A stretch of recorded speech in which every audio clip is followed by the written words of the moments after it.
Self-Care podcast. I'm your host, Christina Marlette.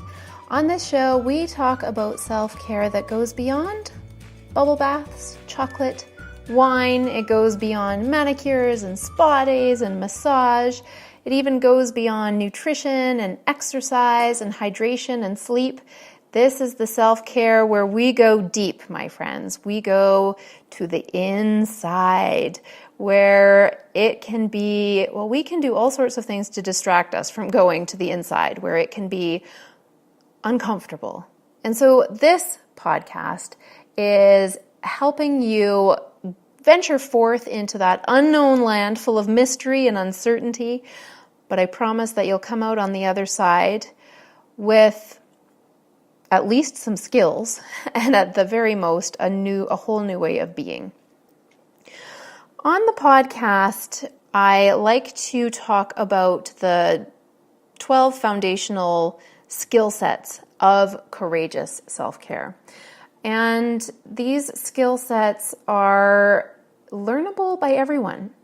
Often we think self-care is just this vague idea that we may or may not get to someday, and then it never comes. That day never comes, and we just keep putting ourselves last.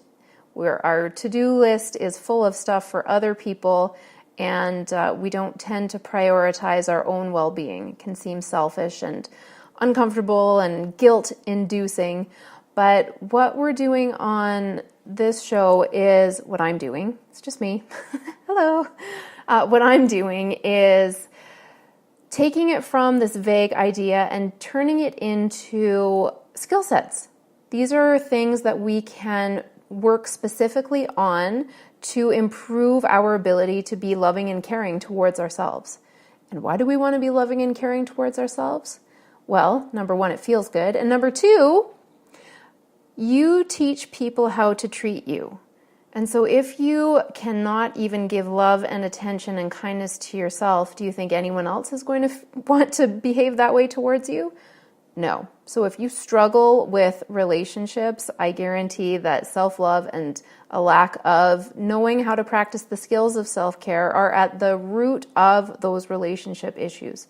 Because when we love ourselves fully and completely, and as we are recognizing that we are in fact whole and complete, life gets better. And what we see on the outside reflects what's going on the inside. So I want you, before we get into today's skill set, to just acknowledge that, say these words with me. I am worthy. Okay, you didn't know what I was going to say. Now you can say it. I am worthy.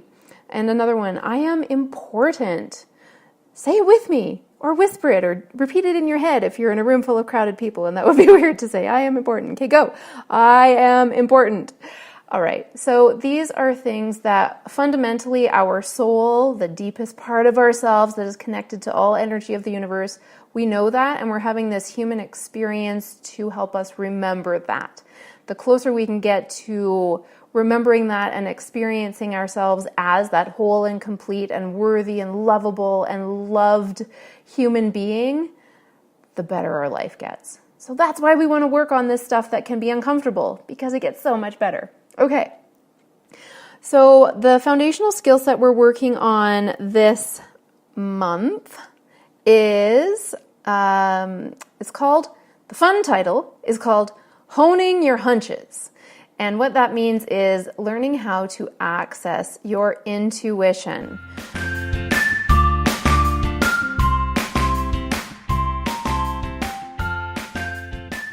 Intuition is a skill. It is not something that some people are born with and some people didn't get nothing. No, everyone has the ability to learn the skill of intuition. I remember a time in my life when I definitely did not know the word intuition, and I had just heard of people being psychic, and I thought, well, I'm not that, so that's that. And then I started learning about this intuition, and I had one really aha moment when I went to see a hypnotherapist, and she told me that there are actually several different kinds of intuition. That was new information to me. So she said there are people who get visions and see things in their imagination. That's a visual, being visually intuitive. Yeah, I think there's another word, but that's what's coming to me right now. And then she said there are other people who hear things, hear voices, hear guidance, hear sounds, hear signs.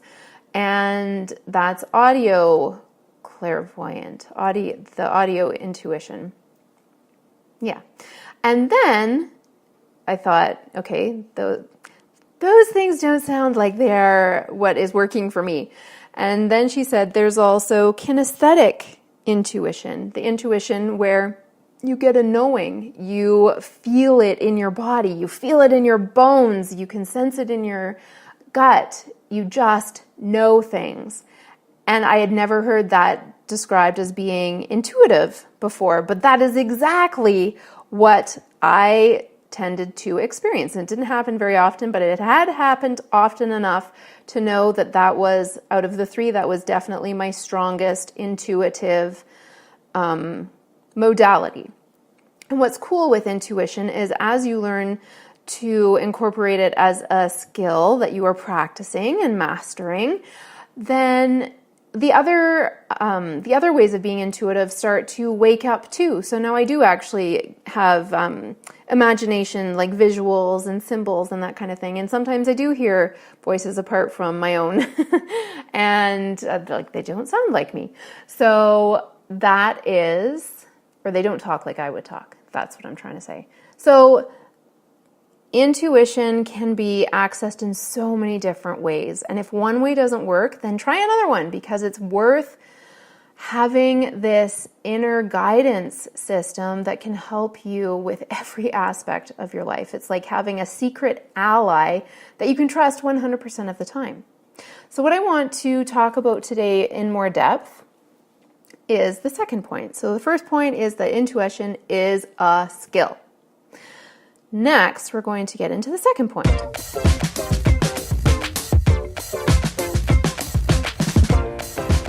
The second thing about intuition that is important to know today is this kinesthetic access. So even if you're someone who you do have the vision, you have the audio forms of intuition, it is still worth cultivating the third kind.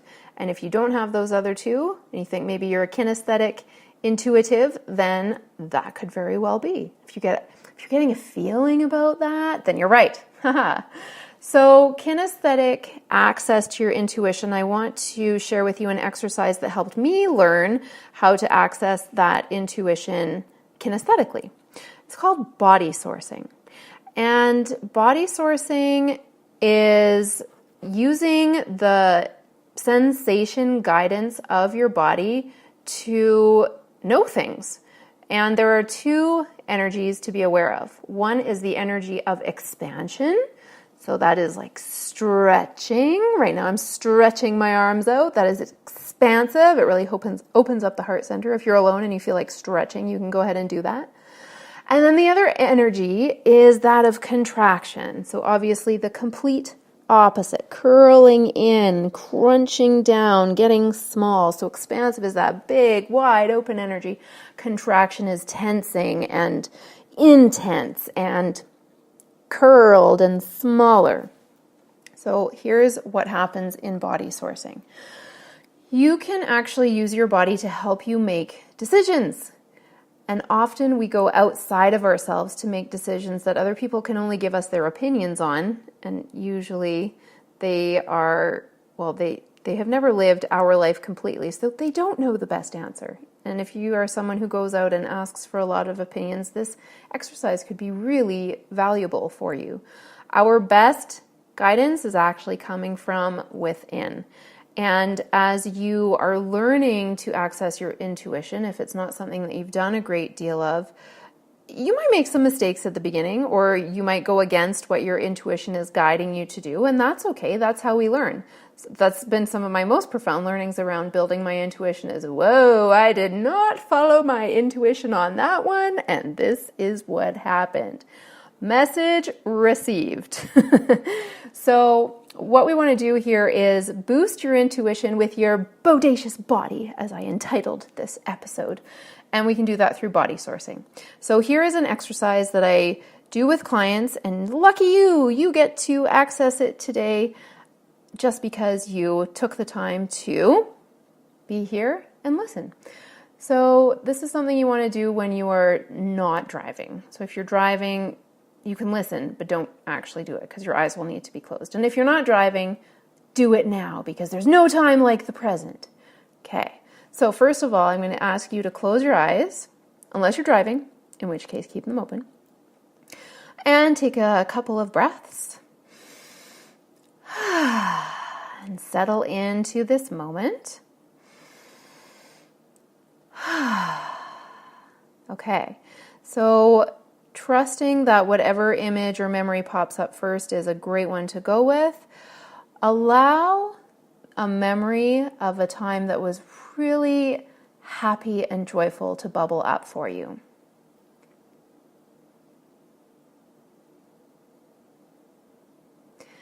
And as it arrives, allow it to take its time, so don't go searching and reaching and grasping for it.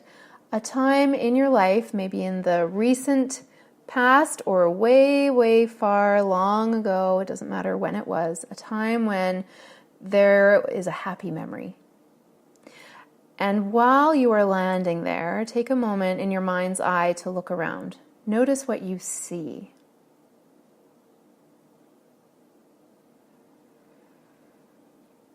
And then notice what you smell. So we're going to go through all the senses that are associated with this memory. And if some are stronger than others, great. If you don't have a smell memory associated with this, no problem. Continue to look around. And next, notice with your sense of touch, what physical textures and sensations are in this memory for you.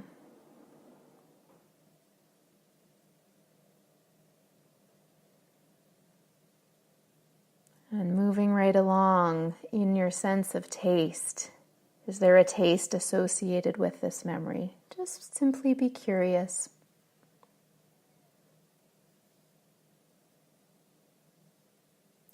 And lastly, noticing any sounds that you hear in this memory.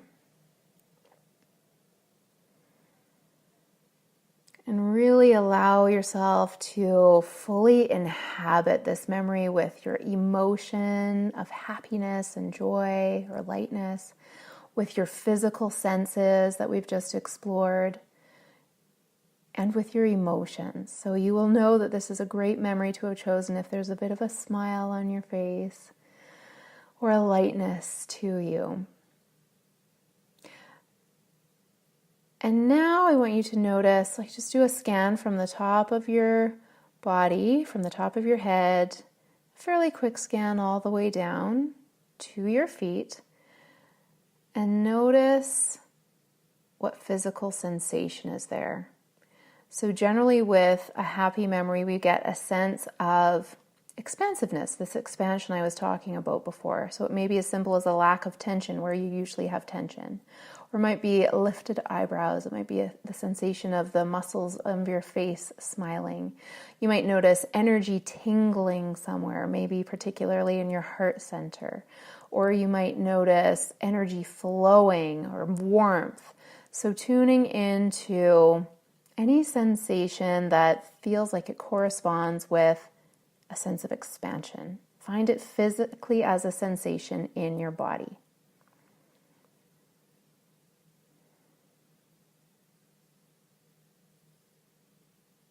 Okay, so this sensation, whatever you've noticed, even if it's simply a lack of pain or tension in an area where there normally is some, this is your body's yes.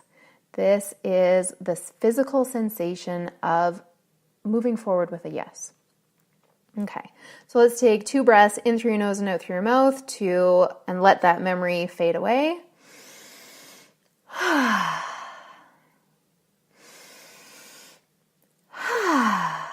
Okay, now we're going to do the opposite.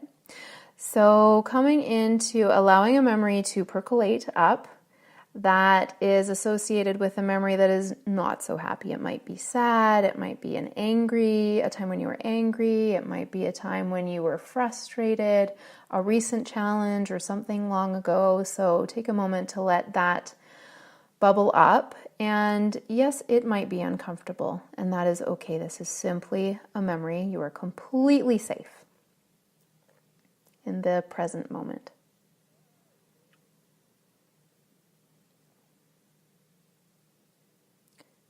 Okay, now we're going to do the same thing going through the senses. So if it's uncomfortable, that is okay. If emotions are coming up, that is okay. We will explore this physical sensation and mental memory with our senses. So looking around, notice what you see.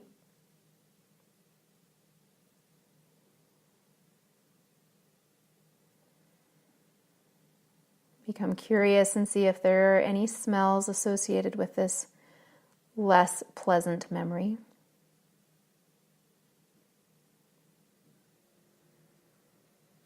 Next, noticing if there's a sense of taste, if there's a lingering taste or one that presents itself associated with this memory.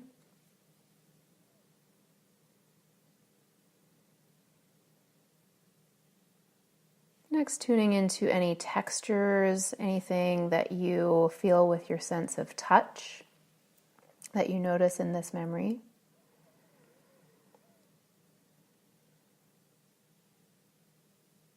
And lastly, any sounds that you remember being present or that are associated with this memory right now.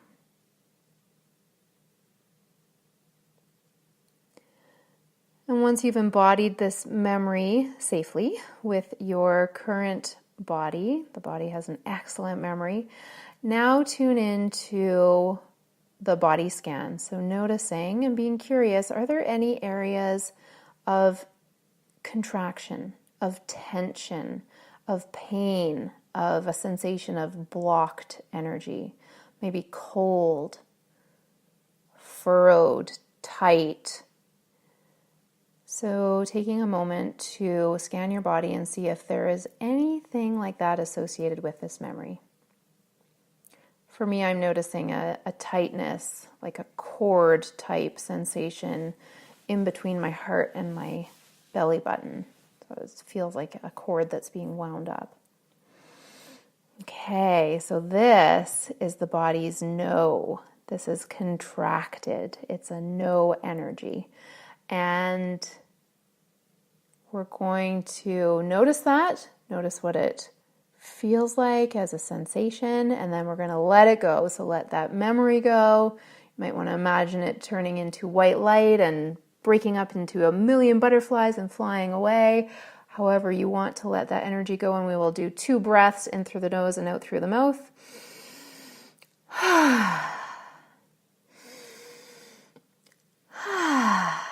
Okay, and if you had your eyes closed, you can gently open them now.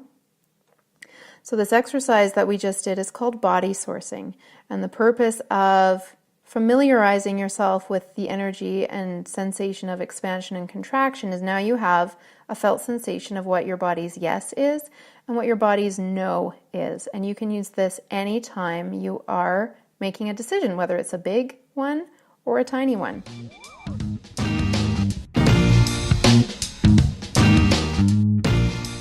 The reason why this kind of intuition is so valuable is because in my, from my research and in my, what I've come to believe is, from my experience, is that our body is our direct connection to spirit. So the mind cannot get in the way of the body.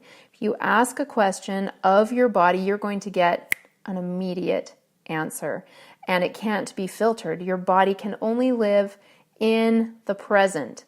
You can use your mind with your body to go to the past. You can use your mind with your body to go to the future. But in the present, your body is here 100% of the time when you remove the mind. And your body will always, always, always tell you the truth 100% of the time. It is an amazing ally to have your body on board, your bodacious body, to access your intuition. So that is body sourcing. Next, the action step. Here it comes. All right, so if you have been following along, you will know that I love the idea of taking embodied action In my new way of titling things, this foundational skill set, taking embodied action, is now called Go Shazam Yourself, because Shazam is an action word to me, and we should Shazam ourselves into action. So here is what I challenge you to do this week. Use body sourcing a minimum of 3 times, whether it's deciding something to eat, or deciding whether you're going to go or stay somewhere, or deciding a big life transforming decision. I encourage you to use your body because you will get an instant answer. Remember, the yes is expansive and the no is contracted. Even if the no is a positive thing, like you're saying no to something, you'll get that contraction that will guide you in the right direction. So I encourage you to use this 3 times. How are you going to remember? Well, use your beloved phone. Schedule yourself a reminder. Do it in the next 3 days. What decision can I make using body sourcing? I have all sorts of reminders popping up on my phone at least every hour of the day, if not more. And I use my phone to help me practice courageous self-care. It's a wonderful tool. So big or small decisions, try making at least 3 of them using body sourcing. If it is uncomfortable and you make the wrong choice, no worries. You're just getting information. You can't get it wrong. It is all just a journey. So I want to tell you a quick story of a time that I used body sourcing. One of the first times I realized I could use it for not just huge decisions. I was shopping for a gift for my husband and I was walking through probably HomeSense and I had gathered several things and I thought, how am I going to decide? Oh, wait, body sourcing. And I had learned about it not long before that. And I thought I could use body sourcing to choose the right gift. So I picked up the first gift and I said, is this the best gift for Paul? And I got an immediate tightening sensation in my chest. I get a lot of sensation in my chest. So the areas that you most likely will notice it as you are developing the skill initially are in your throat, in your chest, or in your gut. Those are some I don't even know what I want to say, highly receptive areas to noticing expansion and contractive sensations. Okay, so I picked up the first thing, there was tightness, and I knew that is not the best choice. Yay! And then I picked up the second thing, and I didn't have as much tightness in my chest, so it was more like an absence of tightness, which can be expansion. And so I thought, okay, this is a maybe. And then I picked up the third thing. And the third thing, I had a complete release of that tension in my chest, and my energies just seemed to get lighter and more sparkly. And I thought, oh, this is the right choice. This is my body's yes. I'm going to bring this home. And do you know, that was years and years and years ago, like at least 7 or 8 years. And we have gotten rid of at least 3/4 of our belongings since then. But this gift, it's a big Buddha head, it made the cut. So I still know that it was the right choice. Woohoo! Yay for body sourcing. Okay, so I encourage you to go out or go in and try that technique out this week so that you can get even more connected with your intuition and then start to build that muscle. So I hope that this episode was helpful for you. If it was, please give it a like, leave a comment, maybe share it with a friend, or subscribe on whatever platform you're listening to it on. Those all help me know that I am on the right track with this podcast. I would also love to invite you to the monthly self-care tune-up open house. So I've got a deal going on right now for listeners like you, and you can access the last 3 months of teaching I did on 3 of the different foundational skill sets of courageous self-care for just $1. It's amazing. It's like giving someone a bottle of wine at an open house. You are the guest and I am the host, and you're passing me that lovely bottle of wine, which is just not possible through the internet. So you can go to my website. I'll put the link in the description for this open house, and you exchange $1 for the last 3 months of teaching, and you will go even deeper than we go on the podcast. It is fantastic information, and it really is helping you move into the next best version of yourself. So thank you for listening, my dear listeners all over the world. I am so grateful that you took the time to be here to honor yourself, and I encourage you to put what you heard today into action so that you know that you are for sure practicing courageous self-care. I am grateful that you've been here.